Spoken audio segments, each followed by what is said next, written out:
Hoy miércoles 4 de octubre de 2023 presentamos un cordial saludo a todas las personas que nos escuchan en esta sala Zoom eh, por la red de Facebook y quienes nos escucharán y verán posteriormente en las redes sociales, en YouTube y las demás formas de difusión que tiene por medio de nuestra página web la Fundación Excelencia, Liderazgo y Transformación. Llegamos a la emisión 422 de la memoria histórica aún no contada del conflicto armado en Colombia. Y el tema del día de hoy es el secuestro y fuga de una guarida de las FARC del congresista Oscar Tulio Liscano.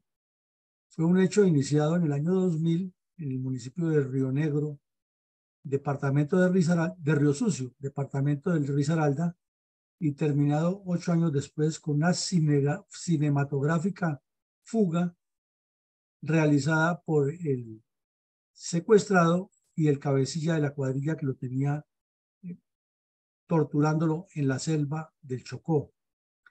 Este hecho es uno de los tantos delitos de lesa humanidad que cometieron las FARC y que infortunadamente en el informe de la supuesta verdad del señor de Rux pasa casi imperceptible, no se cuestiona, no se condena y mucho menos en la mal llamada justicia especial para las FARC o para la paz, que parecería justicia especial para pedófilos y secuestradores y no para obligar a estos delincuentes que paguen por los delitos.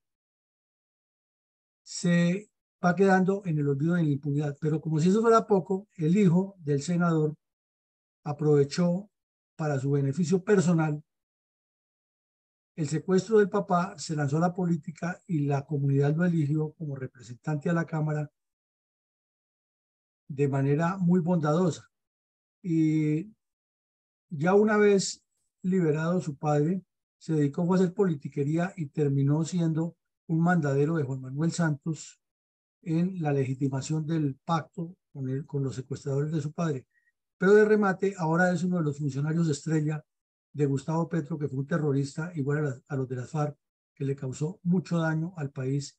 Y este señor, el hijo del senador, es uno de los legitimadores de la política anticolombiana del señor Petro. Adelante, mi colega.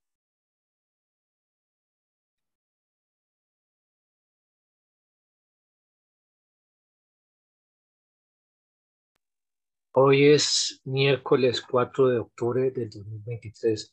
La Fundación Excelencia, Liderazgo y Transformación realiza una nueva sesión académica de carácter analítico para reconstruir los sucesos trascendentales del prolongado conflicto armado en Colombia. Como todos lo sabemos, la intrincada geografía colombiana incide en los órdenes tácticos y estratégicos de la guerra de guerrillas y contraguerrillas. En ese orden de ideas, ¿cuál es la importancia geoestratégica de la región limítrofe de los departamentos de Risaralda y Chocó?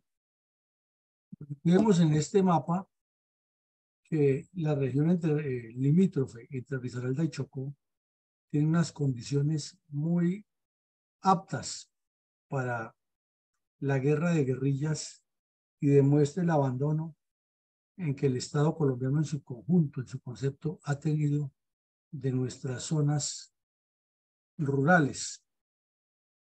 El departamento de Risaralda está ubicado sobre la cordillera central y esta cordillera va descendiendo, corrijo, sobre la occidental ya prácticamente, va descendiendo hacia la selva del Chocó. Y en la cordillera occidental nace el río San Juan, que se va desplazando hacia el Pacífico. Y en la medida que avanza, pues es más, cada vez más caudaloso, porque los mismos cursos de agua que nacen en la selva y en la cordillera lo van alimentando y lo van haciendo hasta navegable en una buena parte. Están en los límites el municipio de Santa Cecilia y Río Sucio. Y esta zona tiene mucha dificultad topográfica al occidente, que es quebrada descendiendo la selva, y al oriente porque es completamente quebrada y llega hasta la cordillera central, donde se separa por la garganta del río Cauca. Es una zona que abarca prácticamente 4 departamentos, que son el departamento de Antioquia, el de Risaralda, Chocó y el Valle del Cauca, que queda muy cerca en ese sector. Entonces, en ese entorno donde se unen los 4 departamentos, se facilita para los delincuentes de cualquier grupo criminal moverse hacia cualquiera de los 4 puntos cardinales con la posibilidad de huir hacia el Pacífico, esconderse en la selva pacífica, subir a la cordillera occidental y pasar a cualquiera de estos 3 departamentos, Antioquia, Risaralda o Valle, o desplazarse desde la cordillera central y entrar al territorio del Viejo Caldas. Vemos aquí los 2 ríos sucios. Este de la izquierda, el río sucio de Risaralda, que está en los límites, como vemos, de 3 departamentos muy bien ubicados ahí en el sector, o sea, el Valle del Cauca al sur, Chocó al norte, Risaralda al oriente, y cruzando una pequeña franja de este otro municipio se está en el departamento de Antioquia, aquí en la parte nororiental. Al ver la ubicación, está ubicada en el centro occidente del país, este municipio, y el departamento también está ubicado en el centro occidente, que pasando por Caldas, es decir, por la cordillera central, llega directamente a Cundinamarca o baja también al Tolima. Entonces tiene una ubicación valiosa, y por esa razón fue que el M-19 en su momento intentó ingresar por el Pacífico para controlar toda la región y partirla en 2. Eso significa que no es como se mira en forma ligera, que el Chocó es una selva muy lejana a la capital de la República, pues cruzando las 2 cordilleras está prácticamente en Bogotá. Ahora, al mirar el departamento del Chocó, este es Río Sucio Chocó, que se suele confundir, pero este Río Sucio Chocó es un municipio que está arriba, en los límites con Panamá, son 2 municipios distintos. Entonces, del que vamos a hablar hoy y el que nos vamos a enfocar hoy es Río Sucio, Risaralda, que quedaría más o menos por aquí en este mapa, viendo la distribución geográfica. Esa es la característica general del área de Río Sucio. Adelante. Mi coronel, siguiendo con la lógica del análisis geopolítico ya esbozado, podríamos evaluar desde las ópticas estratégica y táctica las razones por las cuales los grupos narcoterroristas colombianos, sin excepción, han buscado ejercer control coactivo sobre esa parte del país que articula la región pacífica con la cordillera occidental del sistema andino colombiano. Claro, mi coronel, es que si miramos aquí en el mapa la infografía, primero del departamento del Chocó, es media zona pacífica. Y si miramos la infografía aquí del departamento de Risaralda en este otro mapa de la izquierda, quiere decir que ocuparía una especie de L, una especie de bota, en la cual abarcaría el sector occidental más importante de Colombia, y controlando esto, impidiendo que el Estado ejerza autoridad, se extendería hacia la cordillera occidental y la partiría en 2, que es la cordillera occidental partida entre norte y sur, y de paso abriría un boquete hacia el sur del país. Eso explica en el momento, como lo decíamos, por qué el M-19 entró por aquí, por Chocó, y entró por Putumayo, porque pensaban partir la cordillera, perdón, partir la zona pacífica en 2 a lo largo del eje de la cordillera en el occidente, controlando toda la selva y abriendo camino pues hacia la costa atlántica y hacia la Amazonía. Mientras tanto, en la zona urbana en Bogotá, el M-19 realizaba todas sus acciones criminales que se multiplicaban en Cali, Neiva y Bucaramanga. Entonces, como vemos, en un objetivo de bloquear el país por el occidente, y uno de los planes que tenían para bloquearlo por carretera era volar el puente de Cajamarca, que en ese tiempo no existía, el túnel, y entonces era la única forma de comunicar a los departamentos de Valle, Quindío y Tolima por ese sector, o subir hacia el sector de Caldas y Cundinamarca por la carretera vieja, como la llaman, pero allí era mucho más fácil bloquearla porque si se controlaba todo el occidente de Caldas, se podía avanzar hacia el oriente del mismo departamento y cerrar el norte del Tolima y Cundinamarca. Eso por el lado del M-19. Las FARC fueron progresivamente colocando cuadrillas sobre el departamento de Risaralda, el sur de Antioquia, el viejo Caldas y el norte del Valle. Y esas cuadrillas tenían el mismo objetivo de extenderse hacia el Pacífico y hacia el oriente y controlar toda la cordillera por medio de sus redes de milicianos. Luego apareció, como lo vimos aquí unos meses atrás, un grupo del ELN que se instaló inicialmente allí, pero que se fraccionó y formó el autodenominado Ejército Revolucionario Guevarista, que extendió su accionar en los 3 departamentos, Valle, Quindío, Valle, Risaralda y Antioquia. Lo estuvimos estudiando muy bien y analizamos el crecimiento de esa cuadrilla y todos los daños que causó en toda esta región.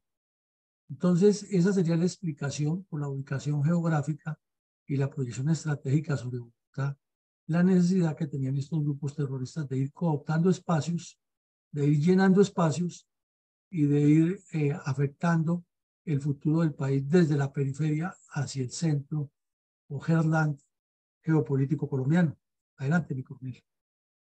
Podríamos ver las fotos de la ilustración elaborada por el Centro de Memoria Histórica para describir gráficamente la cruda realidad de la violencia política y el narcoterrorismo comunista en la zona descrita.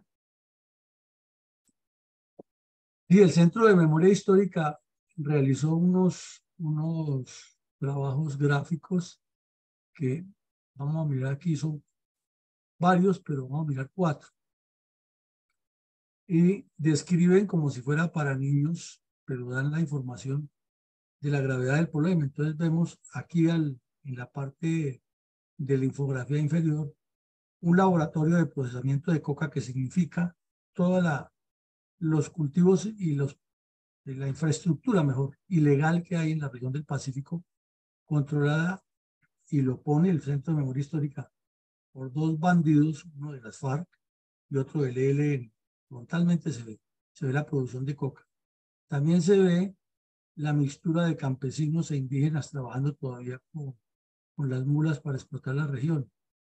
Se ve la presencia de los bandidos de las AUC,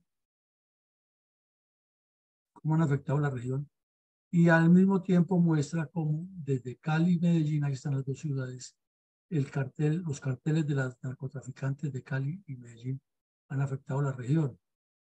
También resalta muy bien los ríos que hay en la región, resalta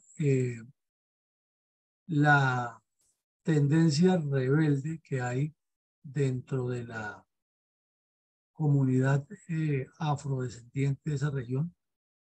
Resalta que en toda la zona hay 51 consejos comunitarios reconocidos legalmente con su personalidad jurídica. Resalta la importancia del puerto de Buenaventura y del río Baudó, lo mismo del río San Juan, la producción de leña que hay y otro tipo de producciones. Demuestra que existen cabildos indígenas entre los que destacan los Gunán, los Embera, los Catíos, los Eyavida, los Dovida, los Chamí y los Eperara Siapiadara. Entonces es un gráfico muy disidente de la multiplicidad de problemas etnoculturales que hay en esa región. Pero no es el único, veremos otro. Este otro muestra más hacia el norte los límites con Panamá, una selva con una riqueza, un ecosistema muy próspero, pero igual afectado, donde hay una tala indiscriminada de los bosques y se ve cómo va quedando la selva deforestada, unos cultivos especialmente de coco. Nombra los principales municipios que están ubicados en la zona con los corregimientos, pero infortunadamente otra vez la presencia de los bandidos de todas las pelambres aquí muestran al EPL, las FARC, el ELN y las mal llamadas autodefensas unidas de Colombia.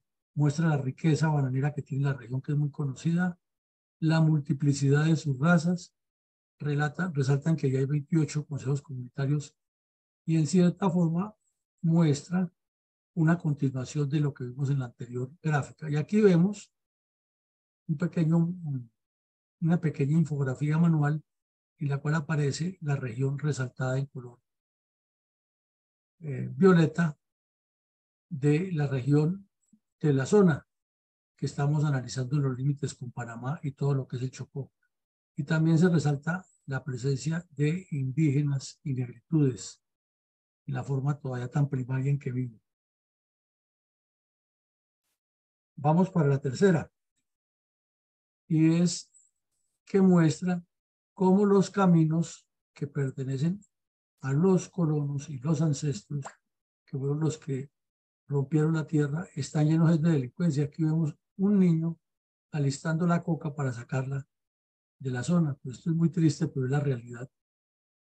En los límites con Panamá, en el Océano Atlántico y el Pacífico, donde está toda la biodiversidad y donde nos muestra aquí la potencialidad de un canal que una los dos mares y saque a Colombia del tercermundismo.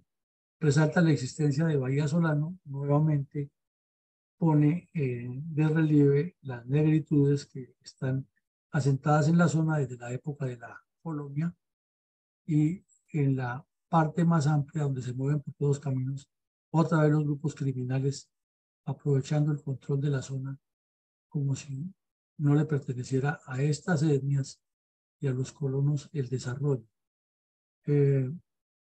Resalta también cómo las comunidades viven o llevan su vida en la orilla del mar y muchas cosas más que se pueden interpretar de esa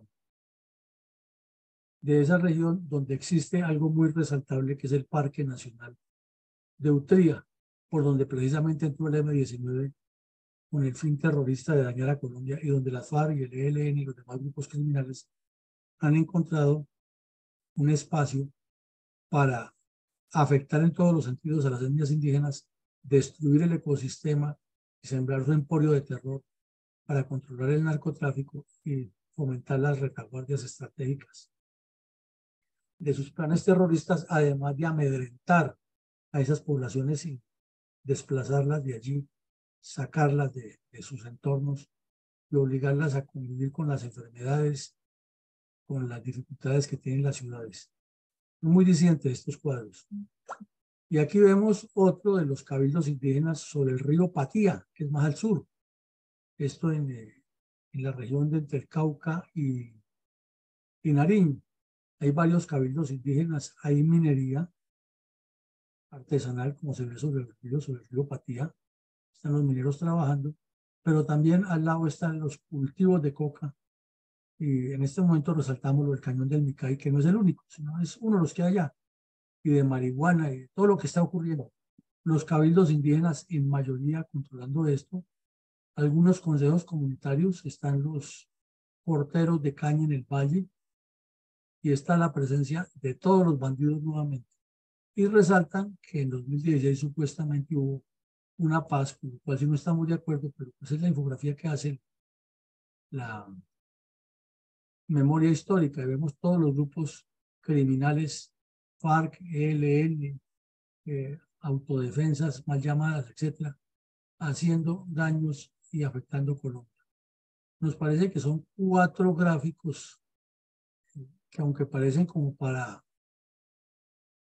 documento de estudio en secundaria, a cualquier lego en la materia le ponen en claro qué es lo que pasa en la región pacífica y que complementan la pregunta que hacía Nicolás González ahora, de cuál es la razón táctica y estratégica geopolítica para que estas cuadrillas de delincuentes miren esta región que, como se ve aquí, combina perfectamente la cordillera occidental con la selva y con el mar, de una riqueza única. Ya un país como Israel, que no tiene nada de eso, quisiera tener, aunque fuera la 10ª parte de esa riqueza, para explotarla positivamente. Y aquí no sobra, y está lleno de bandidos y de delincuentes y de políticos corruptos que no miran en el futuro del país. Adelante, mi coronel.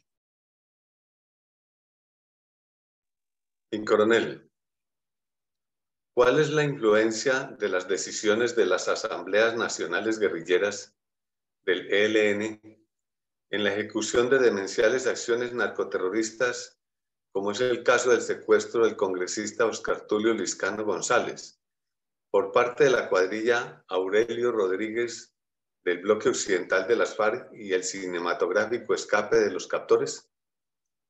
Bueno, quizás, mi coronel, en esta de las 4 gráficas podríamos resumir lo que allí pasa. Con indígenas, con negritudes, con 4 grupos criminales tratando de destruir el país allá. Y fuera de eso, con 2 riquezas, ambas manejadas de manera ilegal, el narcotráfico y la minería, que para los barequeros es un medio de sustento prácticamente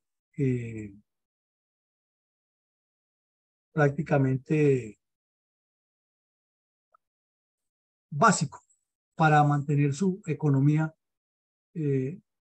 Los grupos criminales encontraron esa multiplicidad de factores para crecer allá. Y entonces cuando se hacen las conferencias de las FARC que van aprobando el crecimiento del grupo criminal para controlar el occidente del país, se toman decisiones que son drásticas, como amedrentar a los habitantes de los centros urbanos que hay a lo largo de todo ese eje, es decir, que comienza en Pasto y termina en Quibdó.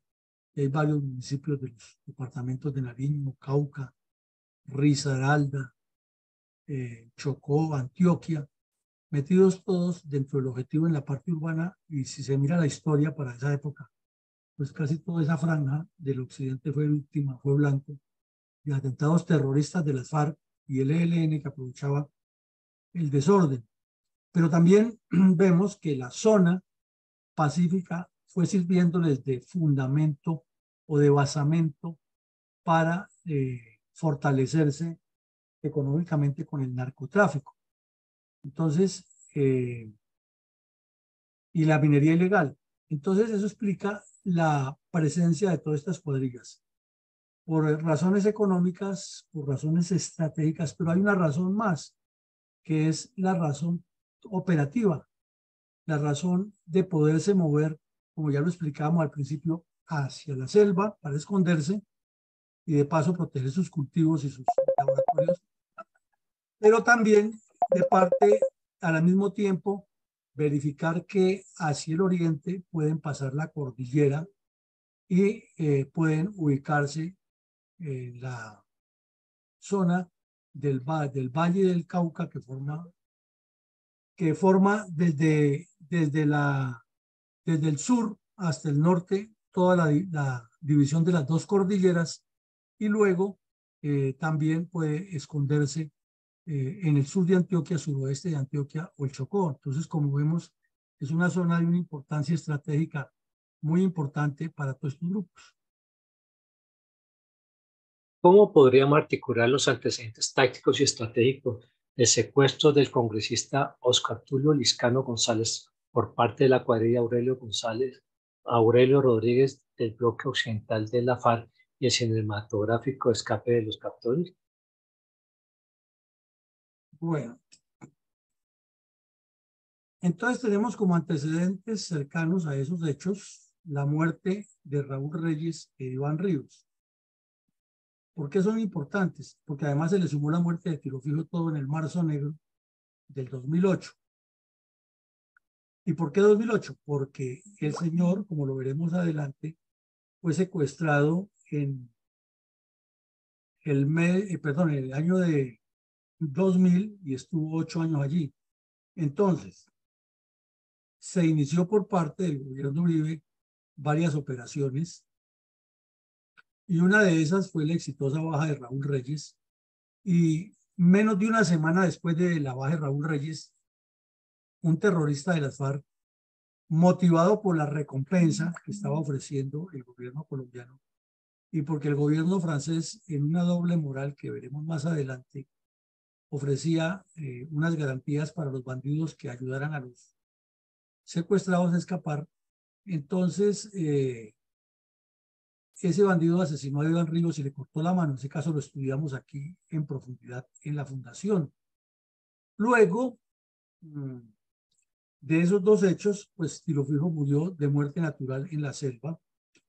Tuvo un corazón justiciero que le cobró las que debía.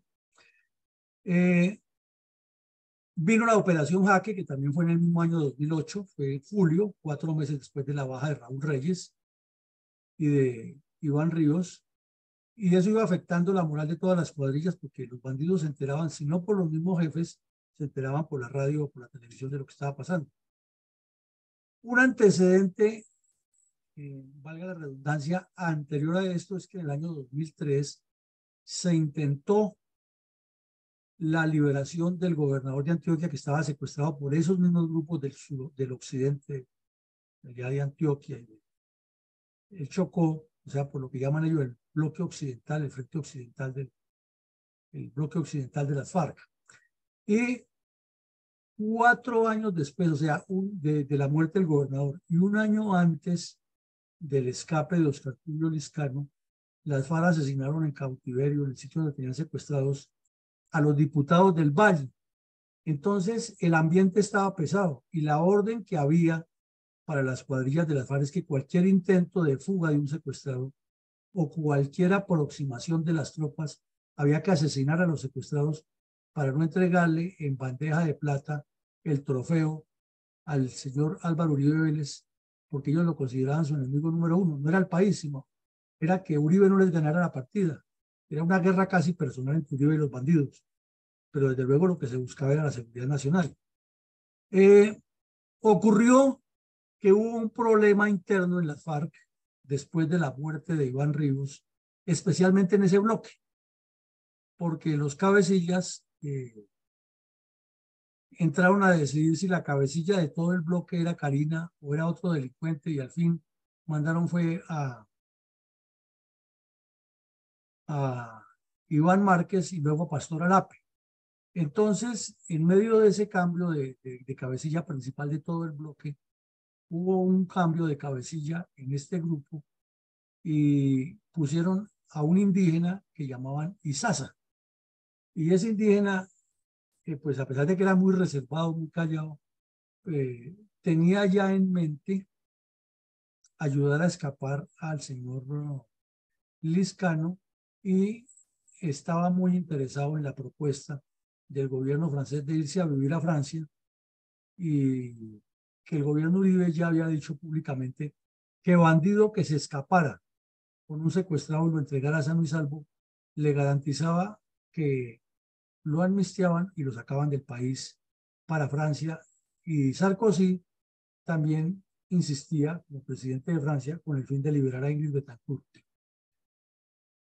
Pero había una cosa interesante que era la voluntad política de combatir la guerrilla. Entonces el gobierno nacional permitió, no se intrometió, o entrometió mejor, no se entrometió en la acción militar, sino que mantuvo la línea de que se negocia, se busca la solución política, pero la presión militar continúa. Y entonces las fuerzas militares fueron presionando, de tal suerte que se les fue complicando el ingreso de los abastecimientos a los bandidos. Y entonces, como lo contaron después, se supo, ya era lo que podían pescar, lo que podían cazar y plátano o yuca que conseguían en la región. Entonces, cada vez más difícil conseguir alimentos, porque el cerco militar era más intenso sobre los ríos, sobre los caminos, y eso les impedía que les entraran abastecimientos, al punto que tuvieron que en algunos casos comer hasta cogollos de palma, igual que le pasó al M-19 cuando entró por esa región. Pero como también estaba en paralelo, en auge, el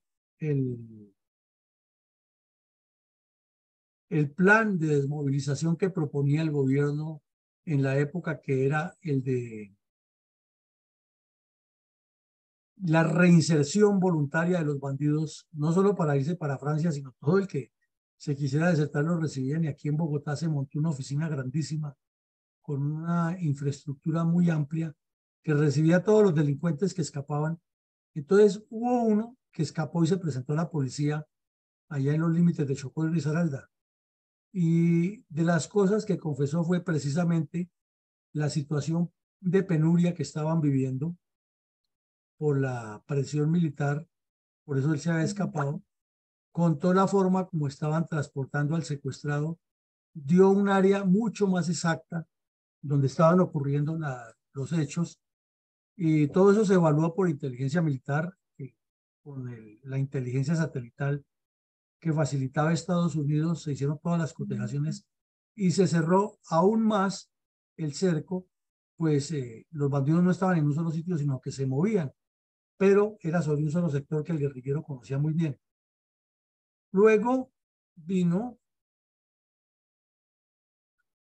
que de un momento a otro el tal Izaza, el bandido que lo cuidaba, a pesar de la prohibición abierta que había de hablar con el señor Liscano, y por eso lo tenían sufriendo más en el secuestro, porque no podía, no tenía forma de comunicarse con nadie, o sea, peor que un animal en una jaula, y eso era una presión psicológica muy grande para que cuando pidieran pruebas de supervivencia, implorara que se negociara rápido la liberación. Eso es una estrategia, una táctica de las FARC en su estrategia de negociación.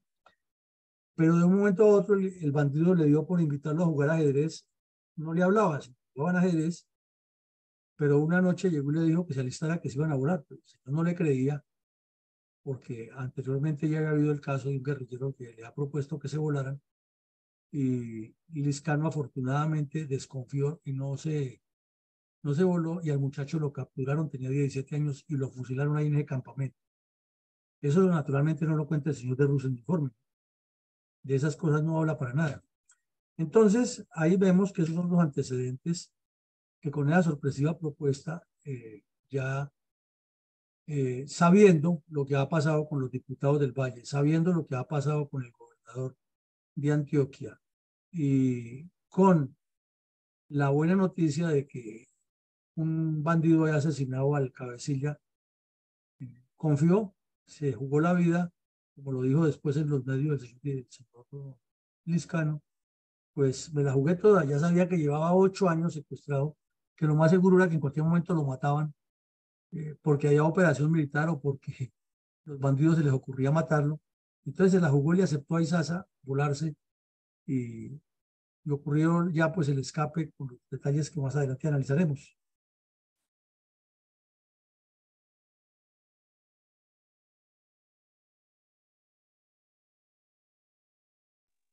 Mi coronel, ¿cómo reconstruyeron la revista Cromos y el diario El Espectador la forma ingeniosa como el secuestrador Oscar Tulio Liscano superó el drama de la soledad en cautiverio? Bueno, en su momento la revista Cromos publicó una crónica con un perfil muy humano y con unos rasgos de enseñanza de que en las dificultades hay que conservar la fortaleza espiritual y hay que tener fe.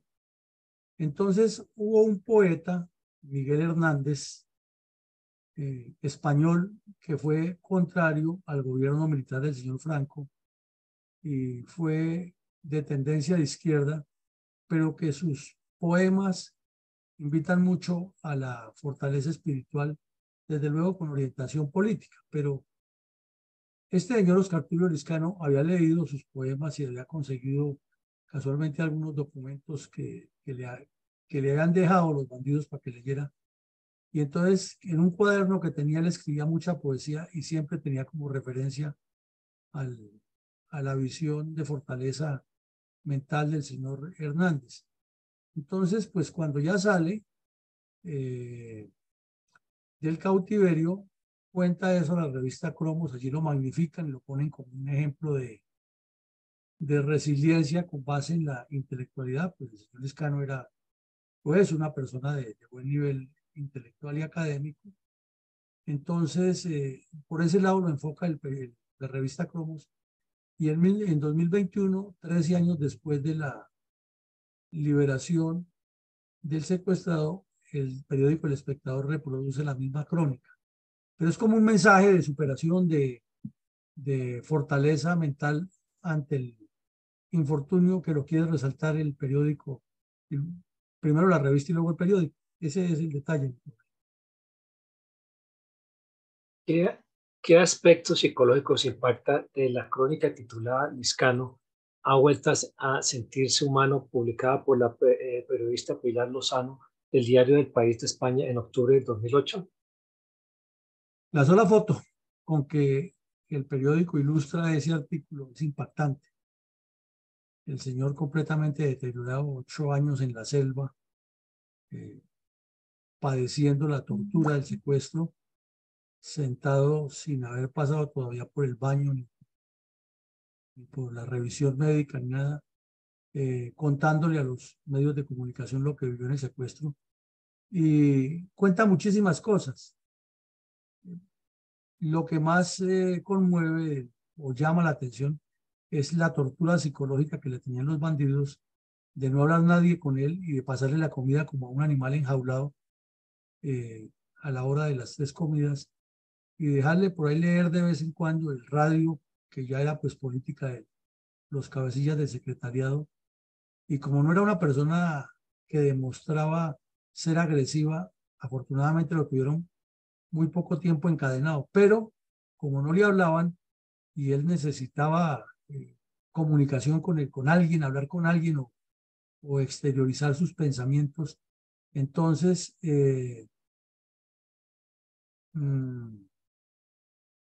colocaba 3 estacas, 3 palos que los tomaba de la selva en cada sitio donde llegaba y se ponía a hablar con las 3 estacas como si fueran 3 alumnos, y les dictaba clases de derecho, historia, lo que él conocía, lo que dominaba, con el fin de mantener la mente ocupada y de no perder la capacidad lingüística, porque es obvio, si una persona deja de hablar mucho tiempo, pues va perdiendo facilidad de expresión, etc. Y desafortunadamente en la insalubridad en que estuvo, padeció varias enfermedades, algunas conocidas como el paludismo, otras como la que mencionan aquí, que se llama leptospirosis, que se transmite con la orina de animales infectados o de seres humanos. Entonces, pues eso es entendible. Se sobreentiende que tuvo afectación en la dentadura, en la piel, pues el drama que vive un secuestrado, pero más en una selva de esas, con ese sopor tropical que tiene y sin poder tener la libertad de decidir ni el movimiento, ni lo que va a hacer, ni poder hablar con nadie, es un drama tenaz. Y eso lo describió la señora Pilar Lozano como corresponsal del diario El País, e impacta muchísimo.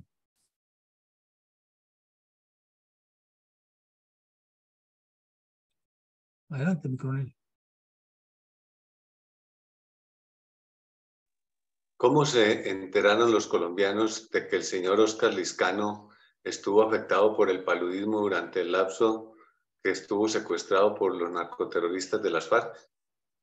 Primero, por alguna carta que él le envió a la familia, y segundo, por las declaraciones que fueron dando los bandidos que se desmovilizaban o que escapaban de las cuadrillas de las FARC y estaban en una en la que lo tenía o hacían parte de alguna de las cuadrillas y se enteraban por medio de las comisiones. Entonces, toda esa información fue publicada por el periodista Ervin Hoyos en el programa Las Voces del Secuestro, y fue aprovechada por el hijo para hacer su campaña política, para que lo eligieran representante a la Cámara por el departamento de Risaralda. Luego, como sabemos, se volteó y ahora es un petrista furibundo. Pero el punto es que se supo que el señor tenía problemas estomacales, problemas de piel y de paludismo, y además no lo mencionan aquí, pero el problema psicológico fuerte, en medio de una presión psicológica tan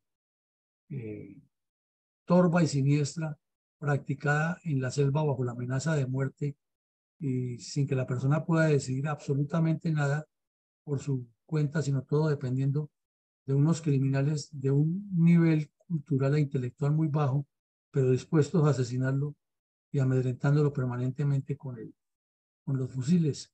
Esto tampoco lo menciona para nada el señor de Rux en su supuesta verdad del conflicto. Adelante, mi coronel. ¿Cuál era el rol que jugaba y ofrecía el populista presidente francés Nicolas Sarkozy en torno a la liberación de los secuestrados por parte de la FARC? Es que las FARC tenían varios secuestrados, como sabemos, para la época. Estaban los tres contratistas estadounidenses, había muchos militares y policías. Estaba la señora Clara Rojas, estaba Hechen Turbay, estaba los secuestrados en el edificio Miraflores de Neiva y la excandidata Betancourt. Todos ellos eran mercancía de negocio, porque las FARC querían en ese momento que 450 terroristas que estaban presos fueran liberados a cambio de que ellos soltaban a esas personas, pero le ponían un adendo que nunca le podía funcionar al gobierno, y era que no fuera solamente la liberación, sino que fuera un acuerdo de un canje permanente humanitario. Es decir, que cada vez que capturar un terrorista, ellos podían secuestrar a alguien y entrar en canje directo, y entonces se volvía eterno. Y desde luego eso era legitimar el bandolerismo, legitimar el crimen, y ni el presidente Uribe ni ningún gobierno sensato podían aceptar eso. Entonces, el señor Sarkozy insistió de mil maneras, porque era que la hermana de Ingrid Betancourt tenía una relación sentimental con un sujeto. Bueno, maestro. Bien, gracias. Oiga, Patiño, cierra el micrófono, hombre. Ay, perdón, coronel, qué pena. Ya lo cierro. El señor Sarkozy, intercediendo por los intereses personales del tal Villepán, que era su ministro de gabinete, que tenía una relación sentimental con la hermana de Ingrid Betancourt, utilizó el poder del Estado francés y la situación de que la señora Betancourt era ciudadana francesa, además de que de manera muy desafiante la mamá de Ingrid Betancourt andaba por el mundo era desprestigiando al presidente Uribe y a las FARC, acompañada por la señora Piedad Córdoba. Entonces Sarkozy comenzó a buscar la forma de liberar a Ingrid Betancourt para ganar puntos en su reelección, porque estaba preocupado por una francesa, por una ciudadana francesa. En el fondo era su interés personal politiquero y no el verdadero interés humanitario por una persona que estaba secuestrada. Entonces le hicieron varios lances al gobierno Uribe. Uribe cedió en algo muy importante, que fue dejar libre al terrorista Ricardo Rodrigo Granda, que lo que hizo fue regresar a Caracas y reunirse con Piedad Córdoba y con Iván Márquez en Caracas y con Chávez, y burlarse del gobierno colombiano. Pero sin embargo, presionado por las circunstancias del gobierno colombiano, aceptó que Sarkozy mediara en la liberación de los secuestrados. Esto ocurre en diciembre del 2007. Pero las FARC entonces, como fieles a la tradición comunista del engaño y la presión, apenas dijeron que Sarkozy podía interceder, entonces ya montaron el show de otra manera. Era que no podía recibir a nadie que estuviera secuestrado, que eso era una negociación larga, que eso no iba a ser así de un día para otro, sino que tocaba analizar una cantidad de puntos, que era que las fuerzas militares seguían presionando, y entonces mientras estuvieran presionando, para ellos era imposible acordar cualquier liberación, que fue que por allí, que por allá, que les han matado gente, que mire que lo que hizo el bandido que asesinó a Iván Ríos fue un trabajo de inteligencia militar y que no ha sido él, que eso lo han manejado los paramilitares, que la CIA, que si Estados Unidos no se retiraba de ahí, ellos tampoco liberaban a los tres americanos. Mejor dicho, trabas todas las que nos imaginemos. Entonces, el gobierno colombiano tampoco podía esperar a que el señor Sarkozy, que de mala fe organizó con Lula da Silva un viaje disque humanitario a la selva, y ya venían a sacar a Ingrid Betancourt en contubernio con Chávez, y dejar como un zapato a Uribe, y entonces eso al fin no funcionó. De remate, la Unión Europea había puesto a un sujeto aquí de alto nivel diplomático, disque de mediador, y resultó siendo era otro bandido de las FARC. Él actuaba era como si fuera miembro de las FARC y no como si fuera miembro de la Unión Europea representando una mediación. Entonces las cosas se iban complicando, no era tan sencillo como se imaginaba. En los computadores de Reyes aparecen el ilustrísimo político, hoy concejal de Bogotá y ex candidato a la alcaldía y maltratador de mujeres, Holman Morris, claro, en comunicaciones con Raúl Reyes, diciéndole que él está haciéndole unas gestiones en el consulado francés aquí en Bogotá para la liberación de Ingrid Betancourt, pero lo de este señor Liscano y los demás secuestrados no lo mencionaban. La joya de la corona era Ingrid Betancourt para que Chávez se diera el gusto de desprestigiar a Uribe y aparecer que Venezuela sí quería la paz en Colombia, entonces había que pensar en un gobierno del socialismo del siglo XXI y la candidata era Piedad Córdoba. Eso es claro, lo han negado, pero los computadores de Reyes y otros documentos lo prueban y es la verdad, eso no tiene vuelta de hoja. Entonces Sarkozy, que también es un político corrupto, que estaba tratando de ocultar que el dictador Gaddafi le había dado 50 millones de dólares para su campaña presidencial, buscaba con estas acciones y con otras opacar lo que estaba sucediendo y entonces jugó la doble carta. Estamos dispuestos a negociar con las FARC la liberación de la señora Betancourt y de los demás secuestrados, pero eso ya era un adendo que le ponía. Y todo guerrillero que escape con un secuestrado, o sea, le jugó con la misma moneda, todo guerrillero que escape con un secuestrado, le damos la nacionalidad en Francia. Entonces, la oferta le llegó a los oídos de Izaza, que a pesar de que era indígena, campesino, con bajo nivel cultural, sí entendía que irse a vivir a Francia era muy ventajoso para él y que estaría protegido de la venganza de los demás terroristas. Y viendo la experiencia de lo que le ha pasado al que mató a Iván Ríos, de que lo entregaron y lo pasaron fue preso porque por haberle cortado la mano al bandido, por haberlo matado, entonces más bien decidió escaparse con la promesa de que, o mejor, con la esperanza de que la promesa que hacía Sarkozy se cumpliera. Entonces vemos que el rol del señor Sarkozy es intenso, que un asunto amoroso allá entre la hermana del señor, de la señora Betancourt y el asunto aquí de los intereses políticos internos del señor Sarkozy extendieron la geopolítica de una persona que ni le importaba Colombia, ni sabía seguramente dónde quedaba Colombia en el mapa, pero que veía cómo explotar políticamente eso a su favor dentro de Francia. Y ese es el gran problema de las guerras, que cuando se salen de las fronteras, que usualmente todas las guerras salen de las fronteras, por los asuntos geopolíticos, cada quien quiere sacar ventajas políticas internas y sin importar el drama de los que la sufren, sino la vivencia personal y las proyecciones políticas personales. Ese es el relato del señor Sarkozy, o el enfoque de lo que él quería.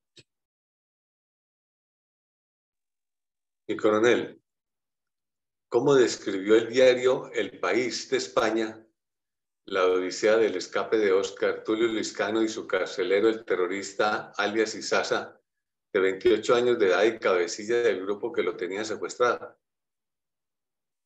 Bueno, el periódico El País de España hizo como un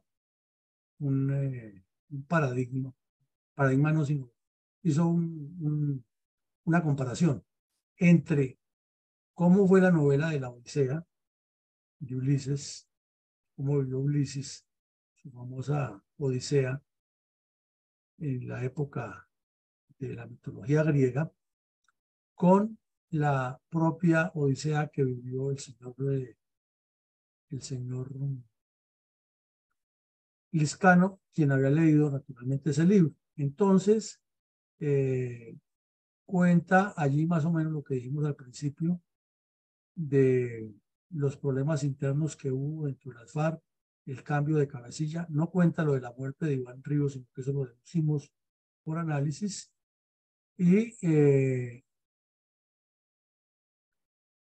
cuenta lo del escape del guerrillero que relató la situación en que estaba el secuestrado. Relata también que las fuerzas militares cada vez más iban estrechando el cerco y que la orden del gobierno nacional era no aflojar, buscar la forma de que los bandidos se dieran, y relata prácticamente la propuesta que le hace el guerrillero Izaza al señor Lescano. Luego relata cómo escaparon esa noche, pues Lescano era un tipo de ciudad, no tenía la fortaleza física para moverse por la selva, ni mucho menos la habilidad para caminar y menos de noche. pero el bandido que sí conocía la selva, porque es indígena de la región, lo ayudó mucho, supo eludir los caños y los ríos por donde lo podían buscar, hasta que llegaron, después de cruzar varios lodazales, haberse caído varias veces y de haber aguantado mucha hambre en la selva, llegaron durante 3 días y 3 noches a un claro en la selva donde había un río que el bandido conocía muy bien y la idea era cruzar al otro lado. Entonces, cuando llegaron al río, inmediatamente vieron que al otro lado, en la orilla lejana, había unos soldados. Entonces el señor Liscano comenzó a gritar que él se llamaba Liscano, pero los soldados no lo escuchaban, seguramente por el ruido de las aguas, hasta que el bandido salió y se asomó con el fusil y las manos arriba. Entonces ya un soldado lo vio y a gritos se comunicaron y pudieron pasar al otro lado del río ya protegido por el ejército. Se comunicó al país y vino todo el desarrollo del ejercicio, de la información, el despliegue publicitario, pero sobre todo estas fotos que pasarán a la historia como un reflejo del drama que vive un secuestrado, el contraste de la situación tan precaria en que se encuentra y la alegría que tiene de haber regresado a la libertad luego de haber estado 8 años en poder de los terroristas. Entonces, por eso lo describen como una odisea completa y resaltan que el señor Sarkozy inmediatamente anunció al mundo que cumpliría su palabra de darle el asilo político al terrorista Isaza y que ya dependía de la parte administrativa del gobierno colombiano cómo le legalizaba la situación jurídica para enviarlo lo más pronto posible a Francia, de la manera segura que las FARC no fueran a atentar contra este delincuente mientras estaba en el proceso de legalización de su situación ante la justicia. Ese es el parte de la odisea. Es cierto que el ejército tenía rodeado la zona y eso coayudó mucho en el escape del Liscano e Isaza. Sí, claro, el ejército tenía la zona completamente rodeada por las razones que ya dimos. Lo único malo de todo ese ejercicio fue que el señor Juan Manuel Santos aprovechó su cargo de ministro de Defensa para darse publicidad y aparecer como el Salvador y dar declaraciones y callar a los mandos militares. Y él había sido el genio, él había sido el estratega, él era el que había planeado, él era el hombre que había puesto a la FARC contra la pared. Y todos sabemos que eso es mentira.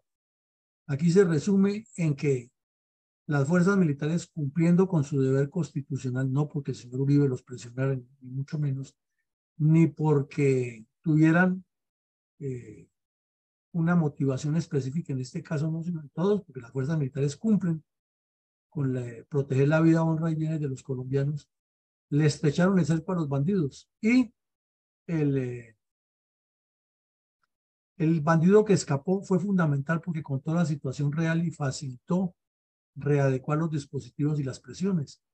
La Fuerza Aérea sobrevoló varias veces la zona con los aviones tanto de combate como de lanzando volantes y helicópteros también, invitando a los bandidos a que se desertaran y con mensajes claros de que liberaran al secuestrado y que se les daría el proceso de readaptación a la vida civil. Pero el señor Santos, politiquero y corrupto y mentiroso como siempre, aprovechó para aparecer en primer plano con el secuestrado, igual que hizo con Ingrid Betancourt, abrazado y diciendo que era el mejor ministro de Defensa de la historia. Y ahí vemos la foto del comandante de la Armada y del jefe de Estado Mayor Conjunto, también al lado del bandido aplaudiendo con Uribe al delincuente que el tal Isaza, que facilitó la fuga, que la propició y complementándole que le van a cumplir enviándolo para Francia y resaltando, entre otras cosas, que este muchacho le faltaba un ojo que lo ha perdido producto de la guerra y aquí ya tenía problemas en ese ojo y también la sanidad lo estaba atendiendo y ahí muestran todo eso. Entonces sí es cierto que el ejército fue el que hizo el trabajo fundamental de rodear a los bandidos. La Fuerza Aérea, con la presión psicológica de la presencia de los aviones permanente, ayudó muchísimo y la Policía Nacional, habiendo interrogado muy bien al bandido que se entregó, pasó la información exacta. pero el señor Santos ni tuvo que ver, no tenía ni la menor idea de que eso se podía hacer. Sin embargo, sacó ventaja y aparece inclusive escribiendo hasta documentos que él fue el estratega y que eso fue producto de su dirección. Y con esto, esas mentiras, llegó a ser presidente y nos llevó donde estamos.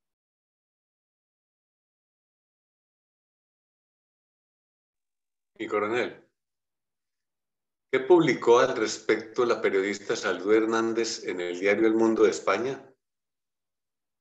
Publicó la historia más o menos en los mismos términos en que lo estamos viendo. Hizo algunas viñetas en su descripción resaltando la situación dramática de salud que vivía el señor.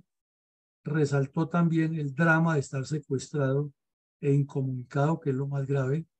Y como ya sabemos, Salud Hernández Mora es una persona que no le tiembla el pulso para decirle a los bandidos la verdad, y les cuestionó la farsa de estar utilizando a los seres humanos como mercancía y presionando la supuesta paz con crímenes de lesa humanidad.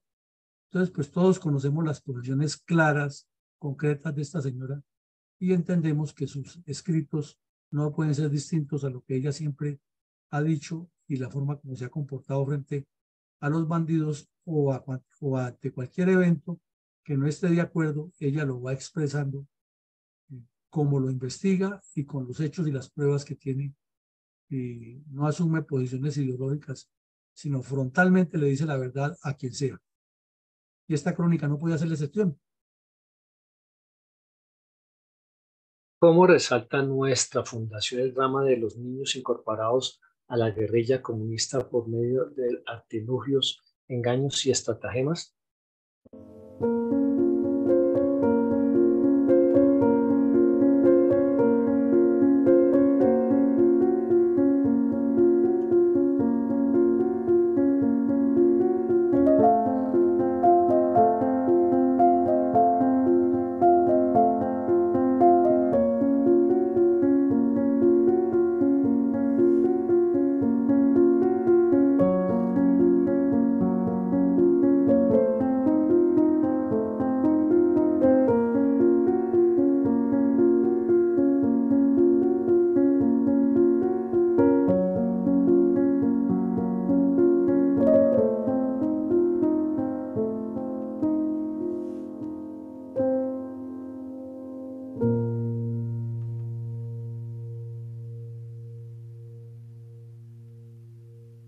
Mi coronel, ¿es procedente enunciar algunas reflexiones de orden táctico operacional relacionadas con el secuestro del congresista Oscar Tulio Liscano por parte de la cuadrilla de las FARC en el occidente colombiano y el cinematográfico escape de los captores?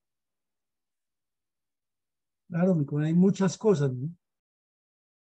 Es imposible que a un país se le nuble la memoria tan rápido y que las juventudes que hoy votan por Petro no tengan ni la menor idea de todos estos crímenes y de todo ese terrorismo de las FARC, y que los medios de comunicación se enfoquen más en la paz del señor Santos, que no funcionó, evidentemente no funcionó, y no en resaltar estos asuntos. Si hay algo que ha hecho fuerte al Estado de Israel con el Holocausto, es que todos los años y permanentemente en el cine, el teatro, la literatura, todas las expresiones culturales que tienen y la difusión de sus embajadas en el mundo es el Holocausto por delante. Y al Estado colombiano, que es víctima o representa a las víctimas de la violencia comunista, no hay doliente que le ponga esto, y mucho menos ahora con el señor Petro, que es de los mismos, y está dedicado, eso sí, a hacerlo a favor de los delincuentes. Y entonces, mientras el hijo sale y dice en la fiscalía que recibió plata del narcotráfico y de los demás bandidos y que violó todas las leyes colombianas, y el fiscal, aprovechando la politiquería, utiliza un argumento jurídico válido, que es compulsar copias, el señor Petro se va para Soacha con los comandantes de las fuerzas militares y de policía y con el ministro de Defensa a hacer un show publicitario de que le pide perdón a las víctimas. Todos sabemos que es para enmascarar el problema que tiene con el hijo, pero de paso para favorecer a sus copartidarios comunistas armados. Entonces es un juego en el que los políticos de todas las pelambres, así como Santos lo utilizaba para mentir y ponerse de héroe él y opacar el trabajo de los militares, aquí Petro aprovecha la situación de sus problemas personales para ocultarle a las FARC y poner de plano los errores que cometieron algunos miembros de las fuerzas militares. O sea, de todas maneras pierden las fuerzas militares. Pierden con Santos, que los opaca y se pone él el estratega, y pierden con Petro, que por favorecer a los comunistas las ponen en la palestra como criminales. Y los crímenes de las FARC, a nadie le ocurre una pregunta: ¿y por qué el señor Petro no va al sitio donde fue liberado el señor Liscano y pone contra la pared a la FARC y les grita que son criminales? Jamás lo hace, ni de los pueblos que han destruido, ni nada, no. Es el perdón y el olvido y hagamos la paz y la paz total. Entonces esto es una farsa completa de la cual hace parte mucha gente. La presión militar y la voluntad política tienen que ir de la mano. En el gobierno del señor Uribe hubo por lo menos la voluntad política para apoyar las operaciones. Luego el señor Santos vino y ya estaba confabulado con los delincuentes de la FARC y con los delincuentes del Palacio Miraflores en Venezuela, y lo que hizo fue aprovechar para su beneficio 8 años de presión militar a las FARC y utilizar la inteligencia militar que daba Estados Unidos para dar un par de golpes que no eran por debilitar a las FARC y acabarlas y sacarlas del escenario, sino para él obtener un premio Nobel de Paz y pasar a la historia como el supuestamente, según él, el mejor presidente que ha tenido el país. Entonces son dos cosas muy diferentes aquí. Fundamental en esta y en todas las guerras la invitación a desertar y a afectar ese blanco audiencia que es el adversario. Y eso se hizo muy bien, no gracias al señor Santos, no gracias al señor Uribe, no gracias a nadie. Eso fue un trabajo propio de lo que se enseña en las escuelas de formación nuestra, de inducir a los bandidos a desertar. No era nuevo, eso lo se venía haciendo en el ejército hacía muchos años y lo vimos ahora cuando hemos reconstruido la época del Plan Lazo y la Operación Marquetalia. Eso era uno de los puntos que se trabajan y eso viene de las guerras desde Jerjes y Artajerjes y desde los griegos y Esparta y Roma y Atenas. Toda esa época siempre ha existido lo mismo: inducir al adversario a rendirse, una de las técnicas de guerra psicológica. Pero aquí también volvió a aparecer el señor Santos con el cuento de que eso va a ser una genialidad que se le ha ocurrido a él, porque antes nunca se había hecho. Y la mentira repetida pues se vuelve verdad, ¿no? Pero lo cierto es que ese trabajo que está dentro de la doctrina de las fuerzas militares y se ha aplicado siempre es fundamental. Es evidente que todos los golpes estratégicos que se le causen a una organización armada, legal o ilegal, afectan la moral táctica porque generan incertidumbre. Entonces, la muerte de Reyes, la muerte de Iván Ríos, las bajas de algunos cabecillas en distintas partes del país, la liberación de algunos secuestrados y la operación Jaque aflojaron la moral táctica de las FARC, porque ya no se sintieron tan dueños del país como creían y vieron que los cabecillas también se morían y que también les metían goles como la operación Jaque. Entonces eso indujo a la deserción, a la desmotivación y a la incredulidad en los cabecillas, que ya dejaron de ser personas casi vistas como dioses.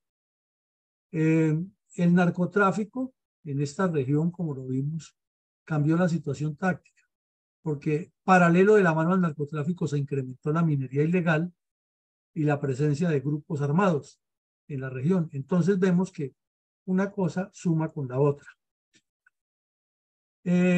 La soberbia de la dirigencia política frente a las FARC se explica en que por la misma época fue liberada la señora Clara Rojas y ella decía que ella no entendía por qué la habían secuestrado si ella nunca le había hecho daño a las FARC, y sigue convencida de eso, sigue convencida de eso. La señora Ingrid Betancourt jamás ha asumido una posición clara y directa frente a las FARC. No, ella aprovecha cada escenario para declararse víctima y a ver si la eligen presidente otra vez.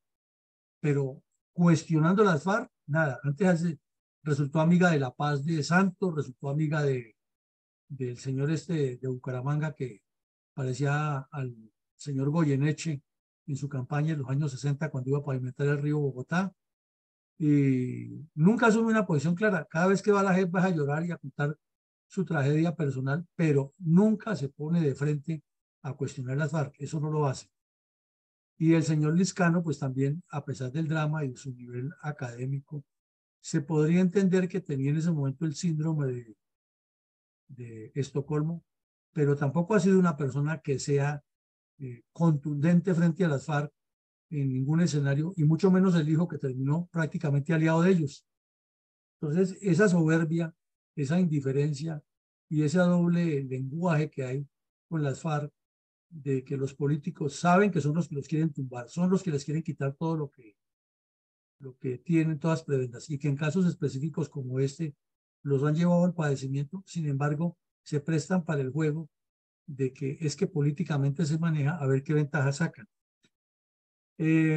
Por la misma época fue muy conocido el caso del enfermero de las FARC que se movía por todos estos campamentos que había en esa región de FARC, ELN y ERP, y de los cuales le tiene la fiscalía identificados 1.200 casos de aborto. Imagínense, si esos son los que les tienen identificados, ¿cómo serán los que no le tienen? Y el bandido lo niega y dice que él simplemente estaba allá, que sí fue a los campamentos a prestar asistencia médica, pero que nunca hizo abortos. Y las guerrilleras de frente le dicen, las víctimas, pero el señor de Rux, contando la verdad del conflicto, de esto tampoco cuenta nada, ni de la doble moral de los políticos, ni del enfermero de las FARC. La estratagema de cambio humanitario o intercambio humanitario, de la cual Sarkozy hizo parte en ese triángulo, nos demuestra que los políticos de aquí, allá y acullá son igual de corruptos y de manipuladores, y cada uno quiere sacar ventajas del drama o de una situación complicada sin importar el drama de quienes la padecen. Y esto nos indica que el terrorismo en Colombia se internacionalizó, que el narcotráfico jugó un rol fundamental y que estamos en un proceso de un manejo dialéctico que les ha rendido muy buenos frutos, y que en este gobierno del supuesto cambio sí que les ha permitido ganar espacio, porque tienen el poder para mentir, para engañar y para manipular las cosas de una manera muy audaz, con el argumento de que están buscando la paz y que los culpables de esa violencia son los anteriores gobernantes y el Estado en general con las fuerzas militares y de policía, y no los bandidos ni el Partido Comunista, que son los que han movido el terrorismo contra Colombia durante tantos años. Adelante, mi coronel González. Gracias, mi coronel. Los grupos terroristas no han logrado entender que el ser humano rechaza por naturaleza todas aquellas teorías violentas que le perjudican, y que por ello es totalmente inaceptable recurrir a la violencia para imponer las ideas a la fuerza. Los simpatizantes en Colombia de la teoría marxista, ante la imposibilidad de que sus conceptos comunistas reciban aceptación, se dedicó a adoctrinar a grupos de campesinos y estudiantes universitarios ilusos con el fin de buscar la toma del poder por la fuerza. Y dentro de esas técnicas está el secuestro y el asesinato de colombianos, en especial si tienen alguna connotación política o económica, como es el caso del senador Oscar Tulio Liscano, del municipio de Río Sucio. Un acto de barbarie que, en lugar de conquistar adeptos a su errado objetivo, lo que ha logrado es el desprestigio y el rechazo de toda la sociedad. Por dicha razón, las Fuerzas Armadas de Colombia se han empeñado con toda dedicación a defender el derecho fundamental de la libertad de todos los colombianos, objeto en el cual muchos de sus valientes y heroicos tropas han inmolado sus vidas. Por tal razón, a las víctimas como a sus defensores en forma diaria, la Fundación Excelencia, Liderazgo y Transformación le rinde merecido homenaje. Muchas gracias, mi coronel. Muy amable, muchas gracias. Mi coronel Ortiz.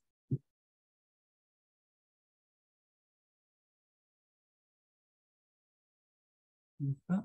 Bueno, Coronel, sí, señor.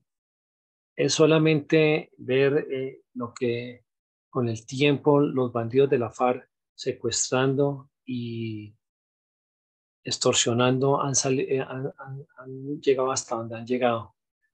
Y la liberación de Liscano con la ayuda de este guerrillero, pues también hay formas de liberarse de muchos secuestros. Muchas gracias. Bueno, muy amable. Mi coronel Saldaña, buenos días, adelante. Buenos días, mi coronel Villamarini, compañeros de esta aula máxima de Fundel. Objetivo Colombia.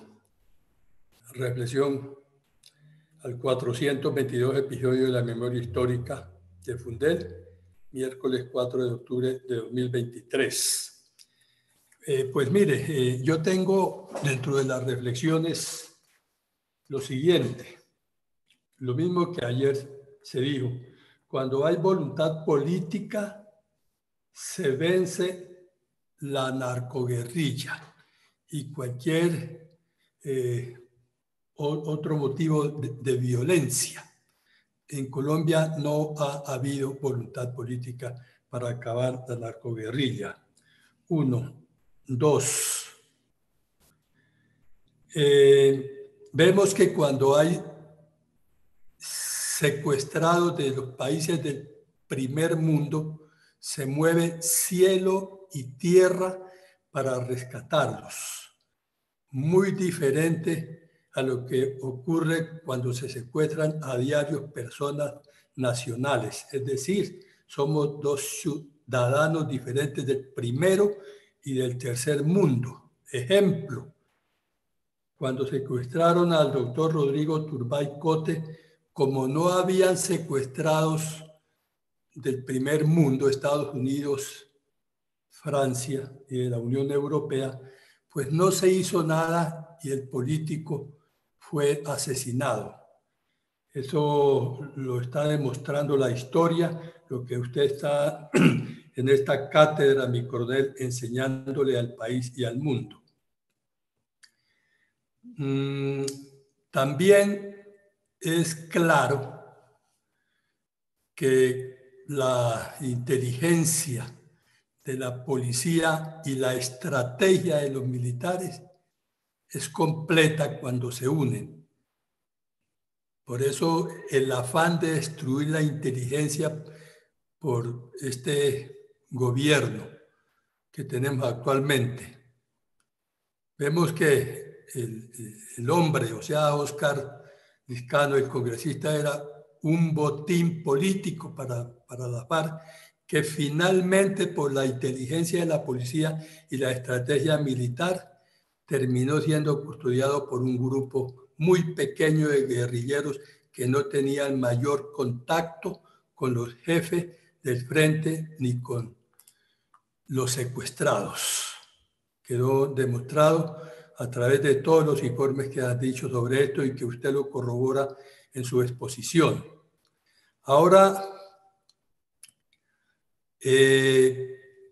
miremos que lo que siempre se ha dicho en estos episodios, porque la idea no es justamente solamente relatarlos, sino sacar conclusiones de este plan macro de la doctrina comunista. Por eso acostumbro en cada una de mis intervenciones seguir el hilo para que quien escuche nos escuche. Por otros medios se den cuenta que todo se debe a un plan macro. Entonces continúo. Los nacionalismos comunistas actuales son demostración de que no se puede desarrollar de golpe el sentimiento patrio. Lo mismo que el sentimiento religioso. Será la labor tal vez de generaciones, pero el nuevo orden comunista es incompatible con esos sentimientos. Hay que estar el hombre nuevo, para el que ya nada signifique las palabras como Dios, patria, hogar. El hombre liberado de ídolos del pasado que lo mantenían alienado. Es lo que dice el comunismo. O sea, no hay principios. Por eso matan y sonríen cuando matan. Al conseguirse la liberación económica por la economía de la abundancia, vendrá la relación de producción igualitaria y así se llegará a la formación social que sustituye definitivamente el capitalismo. Esta será la formación social comunista. Al desaparecer la propiedad privada, dicen los comunistas, de los medios de producción, se hace ocioso el Estado que se había creado para protegerla. Se hará imposible la acumulación privada porque toda inversión será social. Pero miremos, sin propiedad privada no hay libertad y todos dependerán de quien tome las decisiones económicas en la economía centralizada del gobierno comunista, obviamente. El Partido Comunista se trata solo de un cambio de nombre, porque el partido concentra todo el poder y se convierte en un superestado que esclaviza a toda la población. Ya no son las empresas en particular, lo estoy diciendo, que según ellos esclaviza a la población, sino que es el Estado que esclaviza a toda la población. Mi reflexión, gracias y feliz día.